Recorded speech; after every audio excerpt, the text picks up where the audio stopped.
Can you see by the dawn's early light what so proudly we hailed at the twilight's last gleaming, whose broad stripes and bright stars through the perilous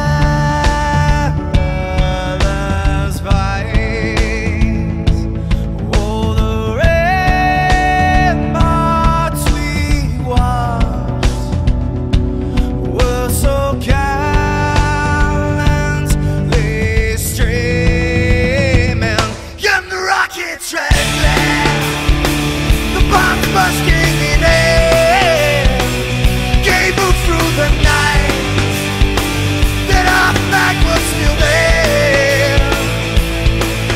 Oh, say does that star-spangled banner yet wave o'er the land under the fray, and the home of the brave.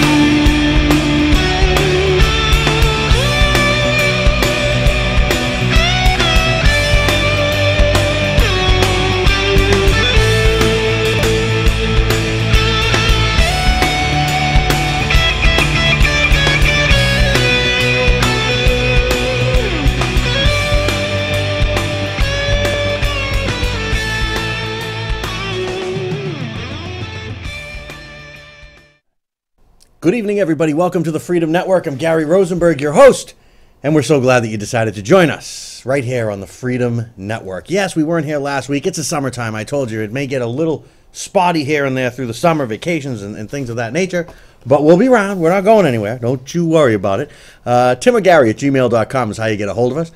Ton of emails over the past couple of weeks. I think I've answered them all. If I haven't got to it, I promise you I will, but I think that I've got to all of them. I'm pretty sure that I've got to all of them anyway. Lots has come in.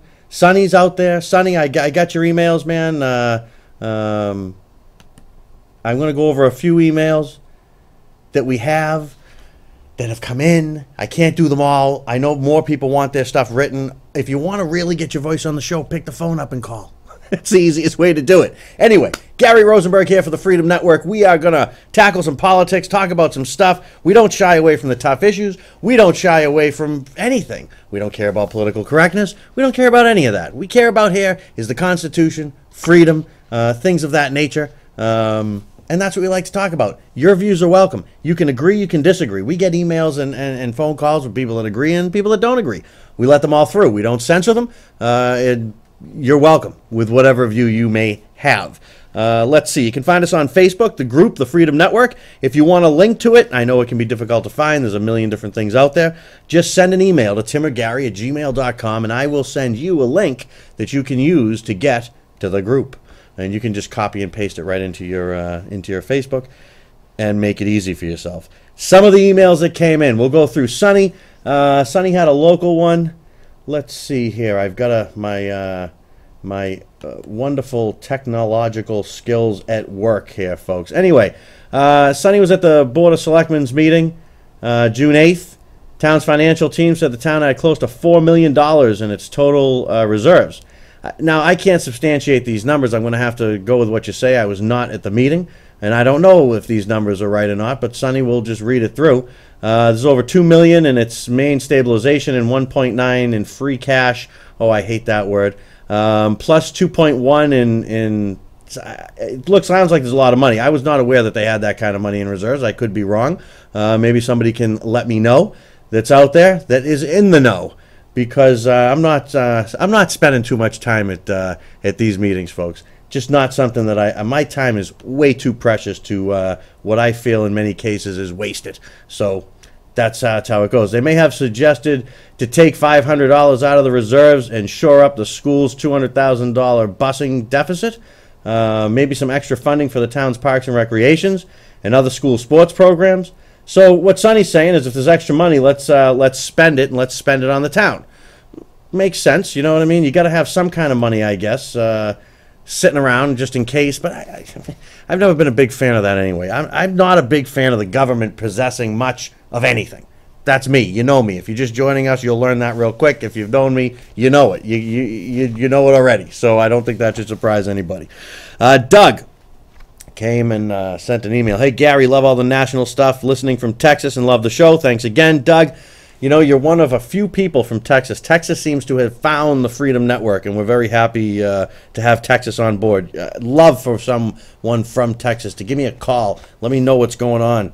Immigration-wise and stuff like that. You know, I'd love to have a real conversation with someone that's not handpicked by the media and see what's going on, or send an email about it. David, Gary, why don't you want Jeb Bush to be president? I think he'd be a great president. Well, you know, there's been a lot of talk about this. We've been yapping about this on Facebook today in the group and in other places. You know, my feeling is pretty much how it is. I'm not into political dynasties. I'm not into the whole Kennedy thing. I'm not looking to have a third Bush president. I'm not looking to have a second Clinton president. God willing, we'll never have another Obama president. Yeah, I mean, we've talked about it before. You'd be looking at, from 1988 to 2020, with just 3 families. Now, he's got the right to run, I understand. I don't think he's on the right side of all the issues. I don't like his immigration policies. I think he's got some things that would be sticky for me. But the other thing is that he's part of the machine. They all are. Anybody that's in office, in essence, is part of the machine. Now, governors are definitely more isolated or insulated, or however you want, from that Washington baloney. But they have their own baloney. And they're all eating bologna sandwiches, and they're doing it at your expense. Government is too big. I bet it's too big in Florida. I bet it's too big everywhere. It's way bigger than it was intended to ever be. Let's put it that way, from sea to shining sea. So when I see people that are already in it, that we're looking for the fix to come from within, the fix can't come from within, because within is what has brought us to where we are, if that makes any sense. So how is doing the same thing over and over going to change anything? And I understand that he's his own man and he's his own person and he's got his own ideas, and that's great. But he's still a political insider from a politically inside family. And I don't want to talk against him. He's a nice guy, I'm sure. But for the same reasons that I don't want to see another Clinton in the office. Now, I would, if I had to make a decision, I guess I'm going to have to make that decision.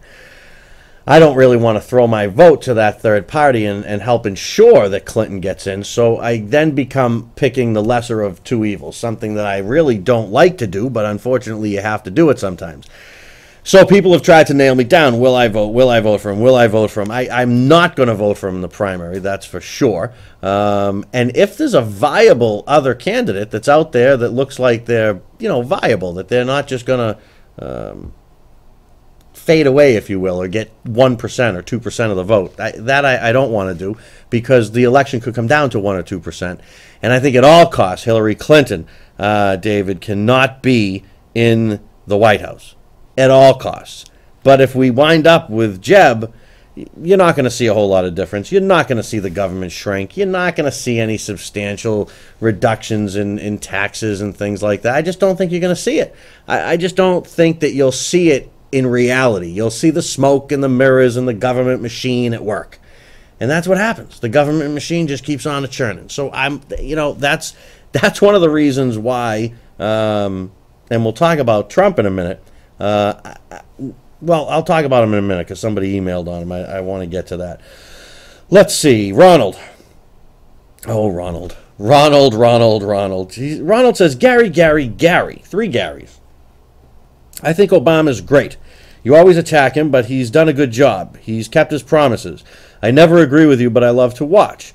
Why, I don't know, but I find myself watching you every time you're on, and disagreeing with you most of the time. What I like is your passion for this country. You really do want it to be great. Maybe it already is great, in my opinion. Anyway, go Obama. Don't know if this will be read on air, but wanted to reach out anyway. Ronald, of course, will read it on air. We can't read them all on air. I know you email me fairly often, but we'll get some of them on air. Like I said, it's okay. You can disagree. This is America. It's the United States of America. You know, it's the United States. This chair is like pushing me forward tonight. I feel like I'm going to fall right over the desk here. But you said he keeps his promises. All right, Ronald, let's talk about that just for a minute, if we may just digress. You know, he said he would shrink the debt. I can't even bring myself to update the debt clock on the open to this program that it's now up at, what, 18 billion, trillion dollars. I think it's 18 trillion. I think it's 18 with a T after it. Just awful. So he didn't do that. You know, he didn't fix that problem. He made it worse, actually. He was going to reduce welfare and get people back to work. Food stamps have never been higher, and look at the unemployment, the real unemployment. I mean, we all know that every president, left and right, they count these unemployment numbers like, you got to take them with a grain of salt, because they stop counting the people that aren't on the unemployment. So if you run out of unemployment, you're no longer unemployed, I guess. It makes absolutely no sense to me. There are people that put it up at the 15, at 18%, somewhere up in that area. I think Trump was trying to float 21%. I don't know if it's that high, but it's up there, or close enough. He said he was going to close down Gitmo. Yeah, eventually. I think that he will. I just didn't know that when he was going to close Gitmo, what he was going to do is send all the fighters back to the battleground. Ronald. They say they're closely watching them. Great, that's more money we can spend to closely watch them, pull tricks on us, and wind up fighting the United States of America again. Mark my words. But that's how he's going to close it, I guess. He's just going to empty it out and let everybody go. But it hasn't happened yet. He's going to restore our world stature, Ronald. That's what he said he would do. Do you watch the news, Ronald? Do you watch the news? I think that the world... I don't think that the world has ever looked at America as such a joke as it does today, and it's a sad day. Nobody has any respect for us. Look what's going on out there with Putin and in the Middle East and in Asia, everywhere. You can't pick an area where we're not taking it on the chin. Every trade deal, everything, every environmental rule, UN, this, that, the other thing, we are on the bottom. That's where we are. He was going to lower taxes. I haven't had a tax cut. I don't know about you, but I have not had one. He's going to fix health care. Billions he spent on a website. Wasn't it billions? Was it billion? Did they not spend that much? Or am I wrong? Was it in the hundreds of millions?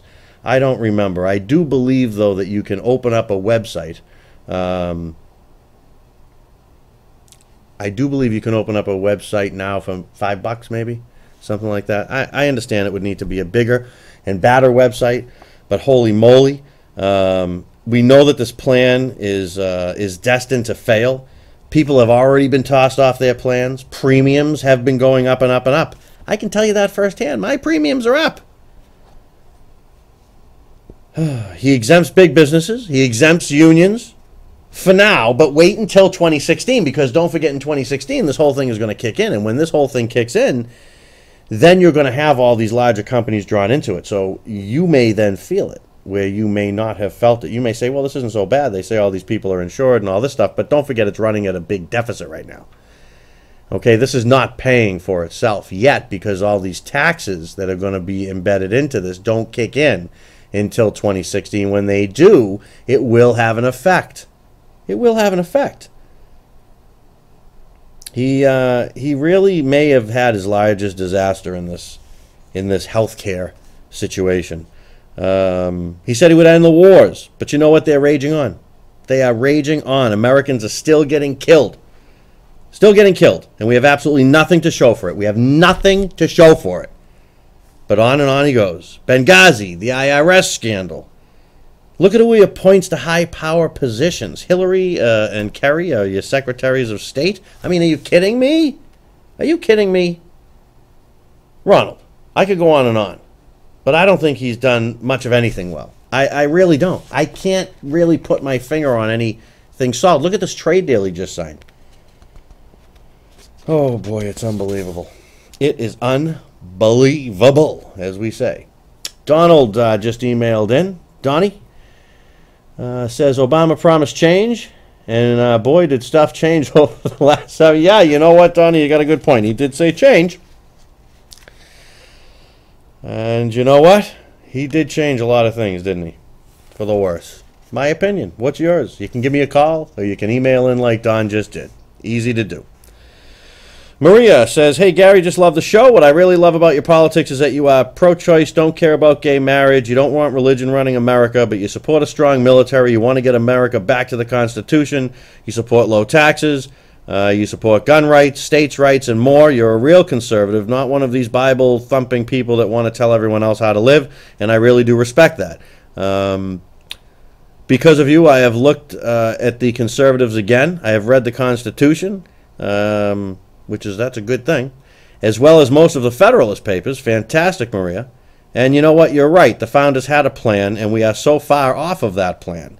As we moved away from it, we started to lose freedoms. You really are the real deal, my friend, and me and my husband love your show. Thanks. Well, Maria, that's very nice of you to have sent in there. Obvious, easy one to get on the air, obviously, but that's a nice one that you sent in, and I do appreciate you doing it. Sarah, Mr. Rosenberg, thanks for saying it like it is. It's so refreshing. And finally, Ron says, Gary, would you vote for Jeb Bush or go third party, knowing that if you do, it probably puts Hillary in the White House? Well, like I said before, it's going to depend on what that third party's doing. That's what's going to depend. I got to take a look and see what that third party really looks like, and who is that person, and is this a Ross Perot that's going to quit and rejoin, or is this a person that's going to get in it, bam, for the long haul, and they got some traction, and they need traction.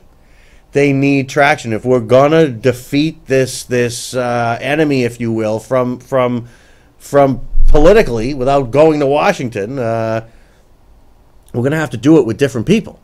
We're going to have to do it with people that are not part of the machine. They all got to go. I hate to say it, because there's some good guys in there. On both sides of the aisle, to be honest with you. There's some good people in there. But, the reality is that they got to go. You can't lock step behind anybody. You got to lock step behind the Constitution. That's just the way I feel about it, and I'm pretty not going to change my mind on that. That's something that I'm not going to waver on. The Constitution worked. Look what it did for this land. Look how strong, powerful, and you live here. It's funny. I had a conversation with a Bernie Sanders lover, and Bernie Sanders is he's a self-described socialist, really, right? His words. We shouldn't allow socialists in our government. This is not then this is the dangers of I guess elections, if you will, because you can wind up with somebody like Bernie Sanders that says, hey, I'm a socialist. That's me. Put me in the White House. You can't be in the White House. Just by your own definition of yourself, you don't qualify, man. You just don't qualify. I mean, how do we, and I know that sounds awful, but how do we allow socialists in the government? I mean, I know I sound like McCarthy, right? I know what you're saying, but it just doesn't make sense that anybody that wants to live in America would want Bernie Sanders as the president. You don't have to make America a socialist country. If you want to live in one, go live in one. You're not going to go to a socialist country or to any other country and change their government, right? Maybe you'd like to in some cases. But we have socialist countries. We have countries where socialism rules. We have countries where communism rules. If these are things that jazz you up, if this kumbaya, sit around the fire, have a good time, if this jazzes you up and you think that no one should make more than the other guy and everyone should have the same things, well, there are countries that are set up for that. They wrote books. A guy, you might have heard of him, Karl Marx, wrote quite a book on that kind of living. And you know what happens in that kind of living? And this is what people don't understand. It's not just all about trading your turkeys and getting some cow and trading some cow and getting some wheat, and everybody builds the road and we all love each other. First of all, you need to have some type of a government, folks, because you need to have something there, because human beings are not the nicest species in the world, and they will come. They will band together in groups, and they will come, and they will take your property, and they'll take your stuff, and it won't matter if you have 5 shotguns, because it could be 50 or 80 of them. It's gonna that's gonna happen if you have lawlessness. So when I talk to people, and we have these discussions, a lot of them in the group, which is why if you want to get in on some great discussions, email that request to me, and I will send you a link to the group. But you can't go so far that you have basic anarchy. It's not going to work out well. You think it's going to work out well because it sounds good. But you know what? Somebody will have the biggest farm. Somebody will have more chickens. Somebody will have more of everything. And then they become, the currency's been around forever. Okay, you can trade chickens or you can trade dollars. But he with the most chickens will be the 1%ers. And you'll still have them. Unless you make rules and laws that you can only have 10. And now you're living under socialism. And you can go live under socialism. Don't change my country to a socialist country. Jeepers, jeepers, jeepers. Oh, we got the government can, by the way. We do have it. All right. Today I'm gonna try to get to it. I'm gonna try. I know I said it last time, but I'll try harder this time. Is there such a thing as transracial? You ever heard of that? Because it's been in the news a little bit lately, as I'm sure you've heard. I got a couple of stories here about this, but I'll go through them. I don't have to go through each individual entire story, but I'll skim through them with you. You know, of course, what we're talking about. This story just blew my mind. I mean, in all reality, I couldn't believe that this was actually a true story. I thought it was like an Onion kind of a thing, or you know what I mean? I didn't think that this was real, if you will. So, okay, The Guardian. Days of speculation have gone by, and this woman, wait, I've got her name here somewhere. Dolezal, that's right, Rachel, I think it's Dolezal or something, however she pronounces her name. I'll call her Rachel.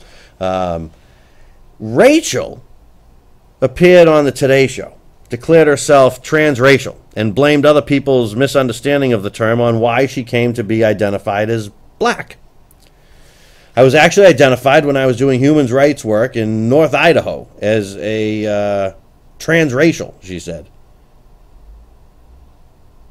Well, this is very interesting. I identify as black, she says during the interview, though she admits having identified as white at other points, including when she sued Howard University for racial discrimination because she was white. Yeah, I just said that. Yes, that just happened. She did lose, by the way. Transracial does not mean what some white Americans like Rachel apparently wish it to mean. The term originates from the adoptive and academic circles to describe the very experiences of children raised in homes that are culturally different from their birth. Okay. That makes sense to me. So being transracial is hardly similar to feeling black. It's not like gender dysphoria either. The politics of race and gender are not interchangeable in this context. Unlike many black Americans, Rachel's family background does not carry the trauma of slavery and institutionalized racism. Unlike people who really are transracial, Rachel has not been physically torn between two cultures and denied intimate knowledge of her birth culture. Unlike people who are black and transracial adoptees, Rachel has not had to deal with both of these life-affecting experiences at the same time. In other words, her black adopted brothers could be considered transracial if they choose to define themselves in that way, which does not negate their blackness. This is very confusing to me. I'm very confused. I hear phones ringing, like this place is buzzing. It's like NBC in here today. But I'm very confused with this whole entire thing. I mean, like, what is this all about? So I figure, let me go to the softest place I can go, like a CNN, and see what CNN has to say about this whole thing. And we have a call. All right, we have a call, so we'll take the call and then we'll talk about CNN. I don't care. That's fine. Let me see. Speakerphone. Here we go. Good evening. You're on the Freedom Network. How are you? Hey, good evening, Gary. How you doing tonight? Good, bud. How you been? Good. Excellent show, and I want to offer my congratulations to you on being selected to speak at that political function in Worcester. Yes, that's going to be really good. It's on Canal Street. It's on the 25th of this month. It's about media bias. I'm going to get into it. I'm going to pull it up. I've got my phone on me, and I'm going to pull it up and give everybody the description and all the info that they need in just a little bit of time. But thank you. I appreciate that. I'm confident you'll do an excellent job. Thanks. What I want to bring up, Gary, quickly is, as Sonny mentioned about the town having potentially $4 million in reserves, and I think, taking a few $100,000 out to help the schools and maybe the parks and recs, and about 5 years ago, the town manager shut off 184 streetlights in town. A lot of the elderly people and the moms have been talking about having bus stops for the WRTA, which wouldn't cost a lot of money. So, I mean, there's some minor things out there that the town could do, to make to give the persona that the town is moving forward. I mean, almost at every Board of Selectmen's meeting you hear a couple of the Board of Selectmen mention about economic development in town, bringing economic development, into the town to help with the property tax base. I mean, if you were a young, energetic CEO looking to locate here, I mean, you're going to look at the whole town. I mean, and if the persona is the town may be in a coma or stuck in neutral, I mean, you're going to think about that. And I mean, and there's some small things that the town can do to kind of move it a little bit forward, and hopefully, if any of our Board of Selectmen will listen, that they'll consider that. And also, it's very advantageous that it seems to be a lot more people are interested in what's going on in town. I mean, your Facebook page, the two other Facebook pages. So it's really, it really brings attention and gives that support out there for people to be involved. And, maybe there will be some changes in town. I mean, years ago, Northbridge was always considered the jewel of the Blackstone Valley, and it looks like Uxbridge is really passing us by. But before I go, I just want to wish all the fathers out there a good Father's Day this weekend. And again, thank you, Gary, for all you do for the town, and an excellent show tonight. And also a big Northbridge thank you to your support staff there at the cable station. Absolutely. Thank you very much. Okay. All right. We'll talk soon. Good caller. He calls us in. He tells it out. He's not afraid to speak it out. See, he's got it, man. Call up. Pick the phone up. Give us a call. You can talk about whatever you want. He talked about some Facebook pages, groups and stuff like that. There are a bunch of them. There's a lot of groups out there, and you know what? We've changed NNC to become a little more broad, if you will, small town America, and we've got some people all over the place on there trying to grow it. It's actually part of it's a piece of a project that I'm going to link into that as we grow that small town grassroots political kind of stuff. And that's what we really want on there, you know what I mean? So you can get on there, but there's other ones. Just do Northbridge. There's a better Northbridge. There's notably Northbridge. There's others. There's the Northbridge GOP. There's with Bruce Cassie there. There's there's a whole bunch of them, and then they're great because you talk to people, you see people, you meet people, you get to go back and forth, have a good time. Oh boy! All right, so back to this whole racial thing. This woman that basically at the end of the day, she's pretending to be somebody she's not. She sued somebody as a white person for discrimination, and then decided that she would become a black person. What goes on in people's heads? Why are we so fixated in this country on black, on white, on race, on religion? How about you're American? That's what you are. You're an American. That's it. You're not a this American or a that American. You're not a my country isn't somewhere else. This is your country if you live here. This is your culture. And if you're white or if you're black or if you're Asian, it doesn't matter. You could be Spanish, you can be anything, but you're an American. If you're here, you're an American. That's what you are. That's it. In your home, in your life, in your private life, yeah, absolutely. Your culture is important, and you can practice and do anything you want. But as a nation, we've got to be Americans. That's what we've got to be. We can't look at it and say, well, this guy is black and this guy is white and this could mean this.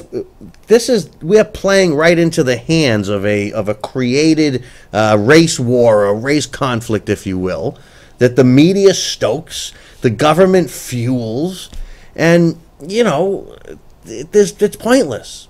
It's pointless. Politically, I look at everybody as Americans.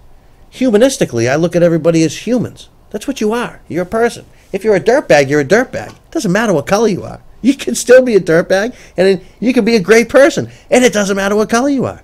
This whole stereotypical junk that's going on right now is distracting people from the real problems. And there's real problems out there. And the whole with the police, the whole 9 yards. I mean, there are problems.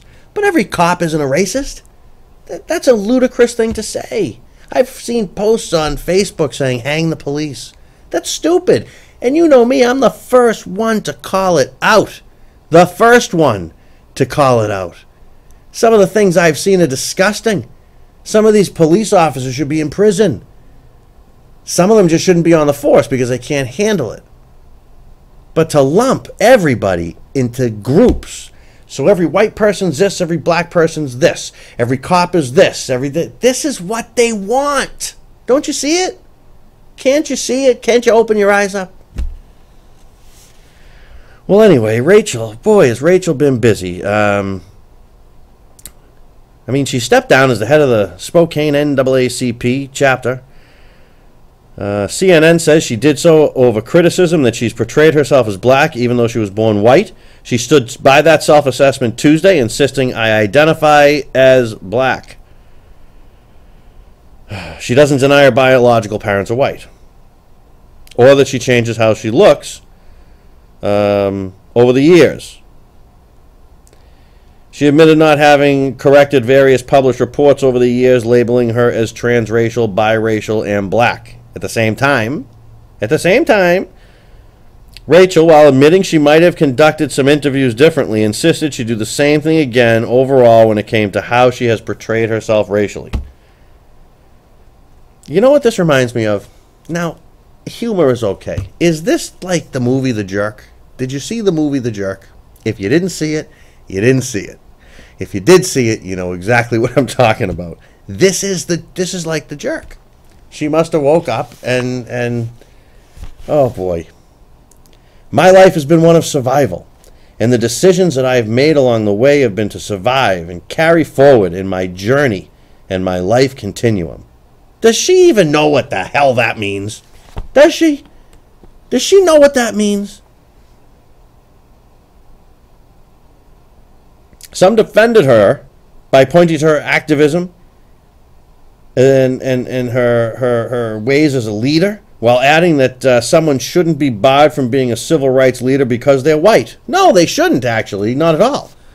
And white people speak up all the time. I do. I've done it here today. I'll do it again. I do it every day. But I'm not gonna, make myself appear to be black to do so. I can be against inequality and be white. Much like I could be against, let's say, abortion, but be pro-choice, because I don't want the government involved with it. No one should make a law about your body like that. But that doesn't mean I have to feel one way or the other. But it does in today's America, mostly because of the media.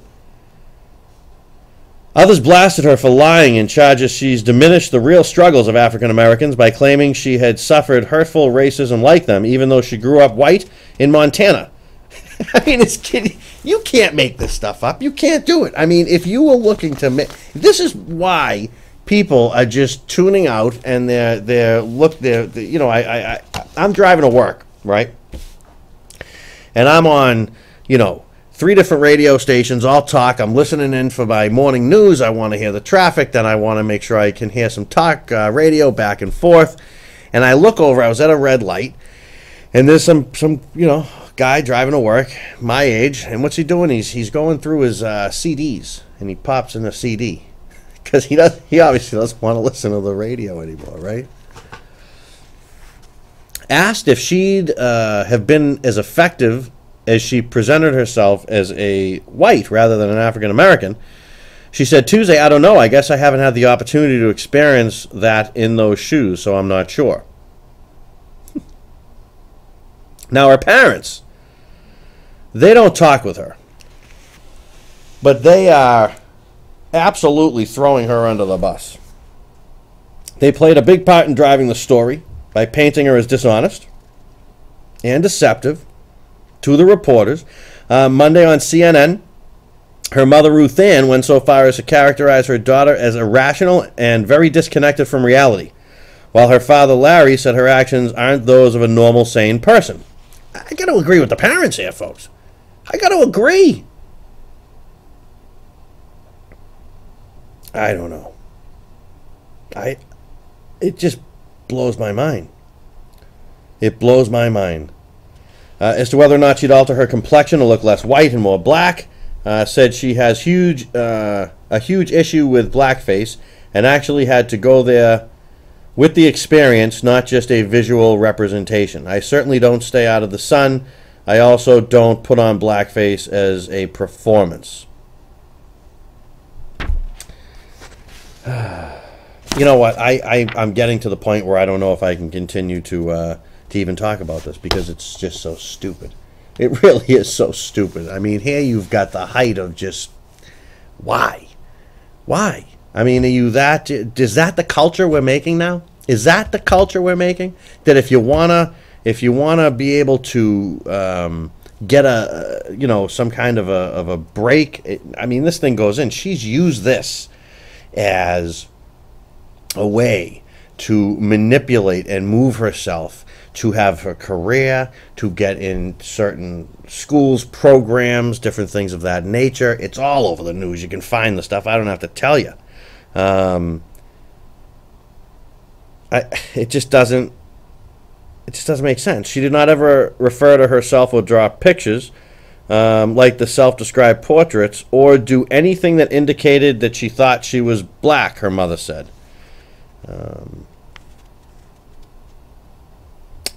Let's see. The reactions to her Today interview were largely negative, even with NAACP President Cornell Brooks, head of an organization that in its statement has generally supported her, stating that just because one appreciates African American culture doesn't mean you can disrespect the culture.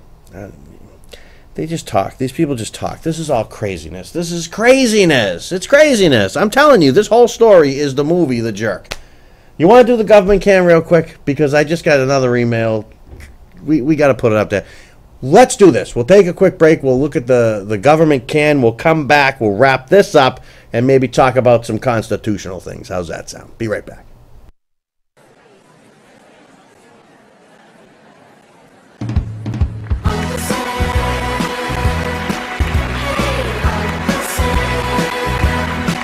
Hey everybody, gather round. I'm here to give you anything you like. You want free college, energy, mortgages, whatever you like. You have come to the right place. Why? I'll tell you why.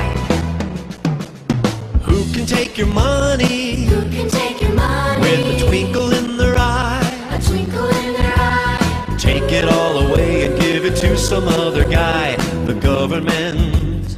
The government. The government can. The government can. Who can tax the sunrise? Who can tax the sunrise? Who can tax the trees? Who can tax the trees? Let you run a business and collect up all the fees. The government. The government. Oh, the government can. The government can. And the government can, 'cause they mix it up with lies and make it all taste good. Make it all taste good.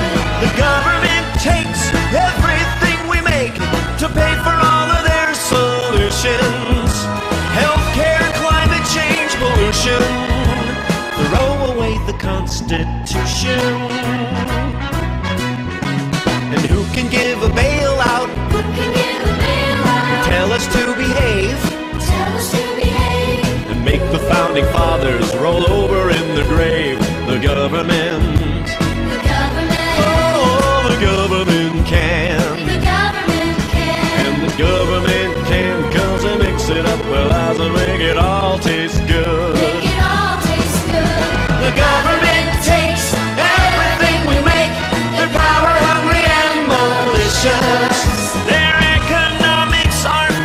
delicious.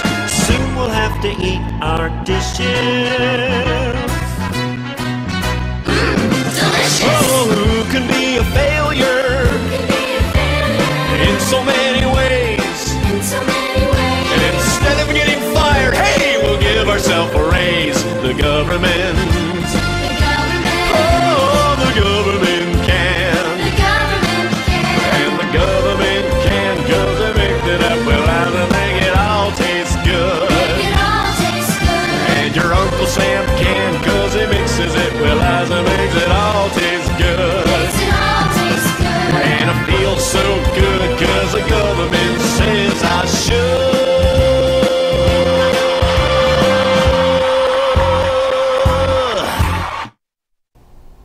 That is something. It's something. It's one of the most requested things we get here at the Freedom Network, and we can't play it every week. But all right, what a crazy story that is! Just a crazy story. You know, we have lots of Americans, pardon me, being labeled things that they seem, in reality, that they're not. What do I mean by that? Well, they're labeling themselves as things that they're not. That's what's happening. It's happening everywhere. It's not just this story with Rachel. It's happening elsewhere. Let's look at a couple. We know we have Rachel. And Rachel, you know, she's white, but she says she's black. We have Elizabeth Warren, who says she is a Native American. Right? We have Bruce Jenner, who says he's a woman. We have Al Sharpton. Al Sharpton. Oh, Al, I mean, we could do a whole show about him. And he says he's a reverend. Al Gore thinks he's a scientist. Hillary tells us she's an honest person. George Stephanopoulos portrays himself as a journalist. And Barack Obama says that he is a leader. Wow. That's a lot of people saying that there's something that they are not. Looks like we got a lot of confused people out there. Let's see. Email comes in. Don't use my name. Gary, I think that story is absolutely ridiculous. What is that woman doing? I don't know. I don't know her. But I don't think, you know what? Nobody knows. She knows. She feels black, so she's going to be black. I mean, hey, if you want to be, I don't care. But how do you rise to the levels of an NAA? How do you get to that level? And, you know what? I don't know. All right, let's talk about Donald Trump for a minute. I'm not sure that I could vote for Donald Trump. I'm just not sure I could do it. You know, there's a lot of baggage there. When I mean baggage, I mean a big ego. I don't know if I want him in a situation where he's going to lose his temper and you know, fight wars and do things. That just makes me a little nervous about him. It does, because he's got a big ego. Big. But I'm going to tell you, he says a lot of things that he's got some really good points about. He has the guts to say that America should come first and it should be great. I don't hear any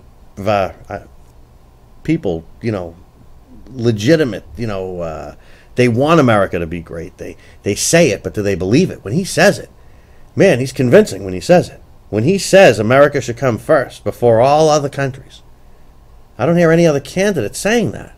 Maybe they are. But that put America first is going to strike a chord with me and maybe people like me. He's worth billions, so he's probably not attracted to big donors and all that stuff. You know, you're going to give him a donation and maybe he's going to do this. I don't think that you could really afford to buy the guy off. I think he's worth over $15 billion. So that's a positive to me. He's got enough money. He doesn't need your favors. He doesn't need your flight. He doesn't need the free trip. He doesn't need your vacation house or a week at your place and none of that. He doesn't need it. He doesn't need it. He can do whatever he wants. That could be a positive. Or it could be a negative. I don't know. This is why I'm in the middle. But I think it's more of a positive when it comes to lobbyists and stuff like that. He just doesn't need to... what are you going to buy him? What are you going to do for him?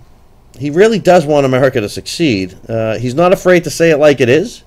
He doesn't care about political correctness. He doesn't care that you have to you know, you're supposed to... It's a world community and we have to have a place and this. And that's not how he talks. You know, he talks America's here. And then the world can be there. He's got a lot of pride. Let's see. What else did I jot down here? He'll talk about China. devaluing their money, and the lack of American products in China being sold. He calls them right out, and he's 100% correct. Who else is talking about China? Who's talking about the value of money? You know, people talk about bankers running the world and all that kind of stuff. You know who's running the world? Is China, because if you want to talk economics, what they're doing is they're taking their money and making it worth less and less and less. They continue to do this in ways that they're not supposed to be doing it. So what happens is that in turn, because they control so much of the global marketplace, it has that ripple effect. They're affecting what your money is worth because of the high debt. They're affecting that money and what it's really worth when you pay it to them or when you get your paycheck. What does $5 buy you? In many cases, when illegal partnerships and trading and that kind of stuff happens, your money becomes worth less. You think that it's you're buying this item. That's why you can't afford a made in America little toy for your kid.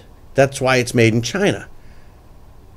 It's complicated, but it's not that complicated. Not enough time now to go into it, but you gotta look that stuff up. Google it. Look it up. Learn about it. It's amazing what they have done. And our president couldn't care less. He may talk about it, but he don't do nothing about it. He clearly states, Trump does, that all leadership in Washington has failed us. He's not lockstep with anyone. That's very refreshing. I mean, isn't it? He literally said, all of Washington has failed you. And he's right. They've all failed us. Look at the country. Look at where we're at. They're all failures. This is why I don't like this incumbency, this legacy, this political legacy crap, because that's what it is. He's going to be the clear enemy of the establishment right wing. You watch. He holds many of the same views as they do, but he's not part of that good old boy network. He's a loose cannon to them. He's not part of the machine. He's part of the capitalist machine. He knows how it works. He'll tell you he's got lobbyists. He can get anything he wants done. And he says that's a problem. He's telling you what's going on because he does it. I don't know that I'm ready to throw my support. I don't know if I'm ready to throw my support, but I'm thinking about it. I'm thinking about it. What are you thinking? Let's see what this guy's thinking. Jamie says, Jamie, this is very small. Jamie says, okay, I got you. Let me make it bigger. Okay, sorry about that. Jamie says, I am a Trump voter. I will be a Trump voter. For the exact reason that you said. He's not one of them. Okay. See, these emails come through very strange. You do that on your own. Let me know. Send me another email and tell me if you did that on your own. Because it's like the words are on. Well, it doesn't matter. Doesn't matter. Let's talk about one of my favorite things.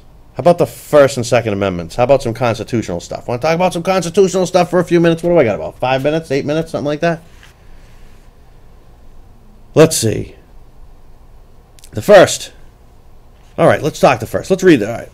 Prohibits the making of any law respecting an establishment of religion, impeding the free exercise of religion, abridging the freedom of speech, infringing on the freedom of the press, interfering with the right to peaceably assemble, or prohibiting the petitioning for a governmental redress of grievances. Bam. It's right there. And this is where I part with a lot of establishment conservatives in the Republican Party, as we talked about from that emailer. Religion is not the book we need to fix America. The Constitution, the Bill of Rights, that's the book we need.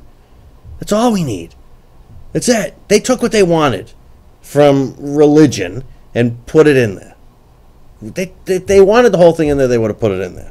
Our founders were very clear in their own words about not allowing religion to run this country. Very clear. They did not want it.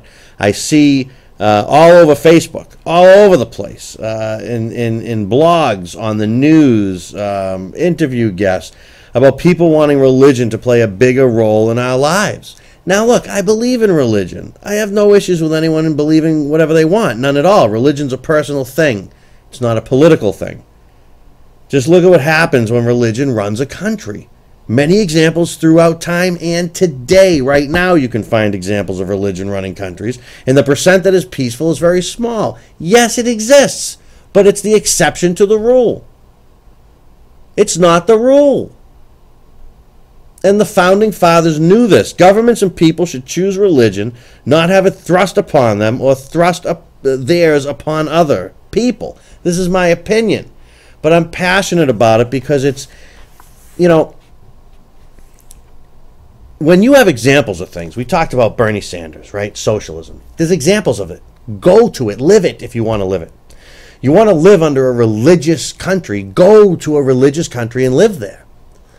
If you want to live where there's no laws, go to Sudan, to certain parts of that, region. Go to certain parts of the Middle East. There are no laws. It's all lawless. And what happens? Just like I told you, it becomes run by warlords, which are people that band together and they just get enough people to run the show. That's what you get. That's what you're going to get. So you have to have some type of a government. You have to have some type of an establishment that's going to protect you not only from the outside, but that you do need to have. You can't just take... I know we all want to defend ourselves with our shotguns in our barn. I get it, but it's not reality.